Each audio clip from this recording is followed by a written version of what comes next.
اور کوفہ والوں کی اپنی ایک تاریخ ہے اور ایک اپنا مزاج ہے اور ایک اپنی طبیعت ہے اور ایک اپنا انداز ہے کہ سیدنا فاروق اعظم رضی اللہ تعالیٰ عنہ بھی ان کے بارے میں بڑے پریشان رہتے تھے اپنے خلافت میں، کہ ہر دوسرے مہینے جس کو بھی بھیجتے حکمران بنا کر، کوفہ کا گورنر بنا کر، تو وہ اس سے عدم اطمینان کا اظہار کر دیتے تھے، یعنی شکایات کا انبار لگا دیتے تھے، جو بھی جس کو بھی بھیجا گیا اس کے بارے میں ہمیشہ شکایتیں۔ اور پھر یہی کوفہ والے ہی ہیں کہ جنہوں نے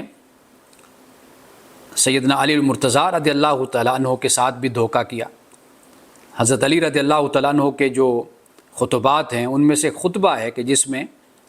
آپ نے کوفہ والوں سے مخاطب ہو کر آپ نے فرمایا، بھئی تم کیسے ہو، تمہیں جب لڑنے کا کہتے ہیں تم بیٹھ جاتے ہو، جب تمہیں ذرا فرصت ہوتی ہے تم خرافات میں مبتلا ہو جاتے ہو اور بزدلی کا مظاہرہ کرتے ہو تم۔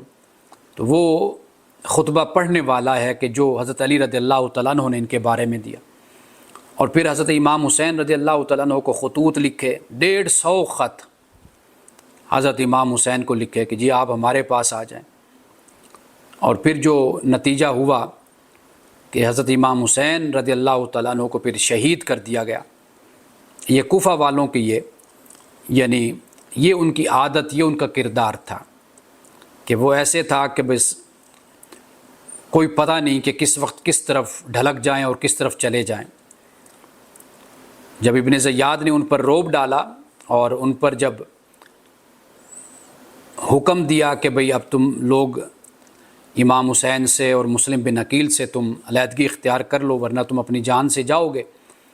اور جب اس نے دباؤ ڈالا تو آپ پڑھیے تاریخ کو، پھر سب کے سب بھاگ گئے، اکیلے پھر مسلم بن عقیل رہ گئے۔